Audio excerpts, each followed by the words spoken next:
என்னோட ஸ்டைலில் நல்லா ஹை ப்ரோட்டீனான பருப்பு உருண்டை குழம்பு ரெசிபி தான் இன்றைக்கி உங்க கூட நான் ஷேர் பண்ணுறேன். இதுக்காக 1 கப் அளவுக்கு கடலை பருப்பை நல்லா ஊற வச்சு எடுத்துக்கோங்க. 3 பல் பூண்டு, 2 காஞ்ச மிளகா, 1 டீஸ்பூன் அளவுக்கு சோம்பு ஆட் பண்ணி இதை நல்லா குறை நரைச்சி எடுத்துக்கோங்க. இப்போ இதில் கொஞ்சோண்டு வெங்காயம், பச்சை மிளகா, கொத்தமல்லி ஆட் பண்ணி இந்த மாதிரி உருண்டை பிடிச்சி வச்சுக்கோங்க. குழம்புக்கு தேவையான தேங்காய் தக்காளியும் அரைச்சி தனியாக எடுத்துக்கோங்க. எலுமிச்சம்பழ சைஸ் புளியை கரைச்சி நான் தனியாக எடுத்து வச்சுருக்கேன். ஹை ப்ரோட்டீன் டிஷ்னாலே உடனே சிக்கன், மட்டன், பன்னீர்னு போயிடும். இந்த பருப்புருண்டை குழம்பு அதுவும் சவுத் இண்டியன் டிஷ்ஷுன்றதே நம்ம மறந்து போயாச்சு.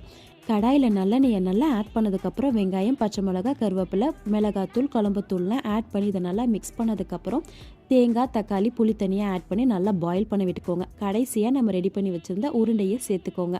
உங்களுக்கு ஸ்டார்டிங்கில் கொஞ்சம் பயமாக இருந்துச்சுன்னா லைட்டாக ஸ்டீம் பண்ணி சேர்த்துக்கோங்க. நானுமே நிறைய வாட்டி சொதப்பியிருக்கேன், பட் இப்போ எனக்கு பர்ஃபெக்டாக வந்துருச்சு. கடைசியாக கொத்தமல்லி தூவி ரைஸ் கூட சாப்பிட்டு பாருங்கள், அல்டிமேட்டாக இருக்கும். இதை ட்ரை பண்ணிவிட்டு எப்படி இருந்துச்சுன்னு கமெண்ட் செக்ஷனில் சொல்லுங்கள்.